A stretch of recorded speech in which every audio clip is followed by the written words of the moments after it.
Bonjour tout le monde. Est-ce que vous êtes déjà demandé comment Canal+ met en place ses services et anticipe les envies de ses abonnés? Ou bien comment Uber arrive à mieux comprendre ses clients en leur proposant des offres adéquates? Ou encore, comment des sociétés comme Doctolib mettent à jour leur liste de docteurs à des moments bien précis de l'année? Eh bien, tout ça, c'est en grande partie grâce à DevOps. Et c'est ce qu'on va voir aujourd'hui.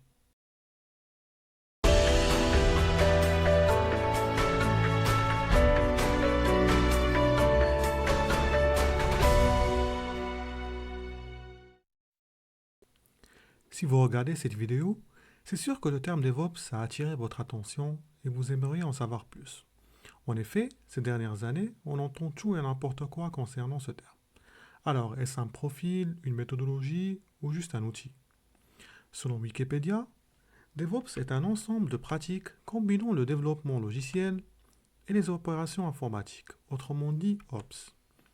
Il vise à raccourcir le cycle de vie du développement des systèmes et à fournir une livraison continue avec une qualité logicielle élevée. Mais concrètement, tout ça, ça signifie quoi? D'abord, revenons quelques années en arrière. En effet, tout a commencé en 2017, avec Patrick Dubois, connu pour être le fondateur de ce mot DevOps, qui était administrateur système pour le gouvernement belge et qui était totalement impacté par le manque de cohérence et de communication entre les développeurs et les administrateurs système.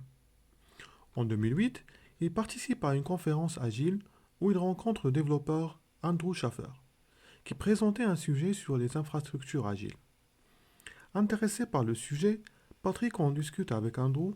Leur discussion et leur échange d'idées ont fait progresser le concept d'administration de système agile.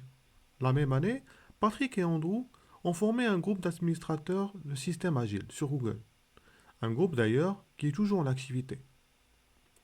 En 2009, ils lancent les DevOps Day, où ils mettent les premières bases de la culture DevOps pour assurer une meilleure coordination entre les équipes Dev et Ops. En effet, si DevOps accorde autant d'importance à cette coordination, c'est parce qu'auparavant les équipes Dev et Ops coopéraient d'une manière traditionnelle, à savoir que l'équipe de Dev s'occupe du code et l'équipe Ops s'assure que le code parvient au client, ce qui donne au final le scénario suivant. L'équipe Dev collectionne le besoin métier, termine l'écriture du code de l'application, teste et build, pour que l'équipe Ops trouve comment le déployer en production. Et c'est là où apparaît le mur de la confusion. Le code qui fonctionnait correctement sur la configuration locale du développeur se comporte soudainement mal en production. Alors, à qui est-ce vraiment la faute? Est-ce le développeur qui se prend pour un super-héros et qui désire pousser les fonctionnalités développées, et bien sûr, sans bug?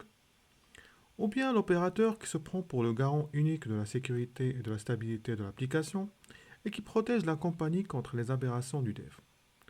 Faut dire que souvent l'opérateur est sollicité la nuit et les week-ends et il a tout intérêt à assurer la stabilité s'il ne veut pas être réveillé en pleine nuit ou annuler sa sortie avec ses potes. En effet, aujourd'hui, ce mode de développement est le plus courant dans l'industrie. DevOps est venu avec des process et des outils pour faire tomber ce mur de confusion et faire travailler Dev et Ops dans un environnement empirique pour produire ensemble un livrable jusqu'en prod. Cette collaboration entre Dev et Ops se traduit par un process bien défini qui est le suivant. Le développeur planifie et met en place la conception des nouvelles fonctionnalités du produit et définit les prérequis. Ensuite, il code ses fonctionnalités et pousse le code sur Git pour avoir un historique des modifs et pouvoir visionner son produit. Il construit le package de son produit qui contient le code et les prérequis avec l'outil Maven ou d'autres outils comme Gradle. Avant de déployer, il faut s'assurer que tout marche bien. Donc, il teste ses modifications avec des outils comme Selenium.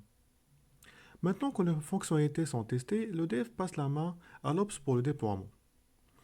Le déploiement du produit se fait en continu et sur différents environnements avec différentes configurations. Pour ce faire, l'Ops utilise des outils comme Ansible, Puppet et Docker pour les automatiser. Seule une minorité d'applications partent en production sans optimisation, évolution ou support. Habituellement, toutes les opérations liées au bon fonctionnement de l'application se déroulent en continu. Cette phase s'appelle Operate. Maintenant que le produit est déployé, l'Ops fait du monitoring sur chaque environnement en continu, en utilisant des outils comme Nagios, Prometheus ou d'autres. Les retours de la supervision permettent de reprendre les planifications et la conception de nouvelles fonctionnalités. Tout ce cycle de vie ne peut être réalisé sans la partie la plus importante et indispensable, j'ai nommé Integrate, ou intégration en français. Car c'est là où on va automatiser toutes les étapes décrites auparavant avec des outils comme Jenkins, GitLab CI, Travis CI. C'est pour cette raison qu'on appelle cette chaîne l'intégration et le déploiement en continu. Ceci dit, dans un monde gouverné par les applications, les entreprises qui prennent l'avantage sont celles capables de développer et lancer de nouvelles moutures rapidement, mais aussi d'intégrer en continu le feedback des utilisateurs. Les nouvelles applications reposent sur des composants distribués aux interdépendances complexes. En effet, une bonne stratégie DevOps permet d'éviter les erreurs de communication, une accélération des délais de lancement, des risques réduits et déploiements plus fluides, un délai de reprise accéléré, et enfin une hausse de la satisfaction client. Maintenant, voyons voir qu'en est-il de la maturité de DevOps. La maturité est avant tout un état de stabilité et je pense que DevOps a atteint une certaine maturité.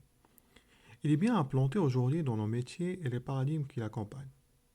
Néanmoins, il faut avoir conscience qu'une partie des entreprises en est encore très loin et n'y passera peut-être jamais.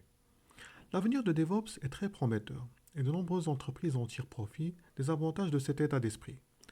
DevOps ne cessera d'évoluer car il reste ouvert aux évolutions des outils et des nouvelles technologies et s'adapte à tous les environnements. Nous espérons qu'après cette vidéo, vous saurez concevoir votre propre idée sur DevOps. Merci d'avoir regardé cette vidéo. N'hésitez pas à laisser vos commentaires sur le sujet et à partager avec vos amis. Et surtout, abonnez-vous à notre chaîne si ce n'est pas encore fait. Nous publions régulièrement des articles sur ce type de sujet sur notre blog. Nous vous invitons à y faire un tour. Merci et à bientôt.